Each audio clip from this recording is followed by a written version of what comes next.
शादी के 2 साल बाद ही पति पत्नी में छोटी मोटी बात पे झगड़े होने लगे, जो हर पति पत्नी में सामान्यता होते हैं। एक दिन उनमें किसी बात को लेके काफी बड़ा झगड़ा हो गया।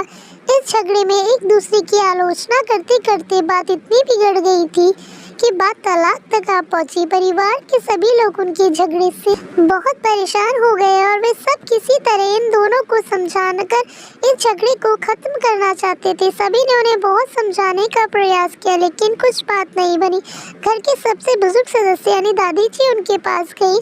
दादी ने कमरे में प्रवेश किया तो उन दोनों ने दादी को बैठने के लिए कहा। फिर दादी ने पूछा कि बताओ तुम्हारी समस्या क्या है। दोनों पति पत्नी एक साथ बोल पड़े और एक दूसरे पे आलोचनाओं की झड़ी लगा दी। जितनी कमियां पत्नी अपने पति में गिना रही थी, उससे ज्यादा कमियां पति अपने पत्नी में गिना रहा था और कई मिनटों तक ये सिलसिला चलता। दादी ने भी इन दोनों को नहीं रोका और इन्होंने अपना अपना गुस्सा एक दूसरे पे उतारने दिया। आखिर में जब दोनों एक दूसरे की बुराइयां कर थक और शांत हो गए, तब दादी ने इन दोनों से कहा, आप दोनों एक दूसरे की कुछ अच्छाइयाँ बताओ। जब अच्छाई बताने का समय आया, तब दोनों ही पति पत्नी एकदम से चुप हो गए। शायद गुस्से में उन्हें कुछ याद ही नहीं आ रहा था, या फिर गुस्से की वजह से एक दूसरे की अच्छाइयाँ बताना नहीं चाहते थे। थोड़ी देर तक कोई बात नहीं बनी। दादी ने कहा, ये लो पेन और पेपर और एक दूसरे की अच्छाइयाँ इसमें लिखो। पति पत्नी दोनों ने ही पेन और पेपर लिया और एक दूसरे की काफी दूर जाके थोड़ी देर तक ना पति ने कुछ लिखा ना पत्नी ने। फिर पति ने पेपर में कुछ लिखना शुरू किया। उसे देख के पत्नी ने भी अपने पेपर में लिखना शुरू कर दिया। ऐसा लग रहा था जैसे दोनों एक दूसरे से कंपटीशन कर रहे हैं। काफी समय तक दोनों ने पेपर में लिखा और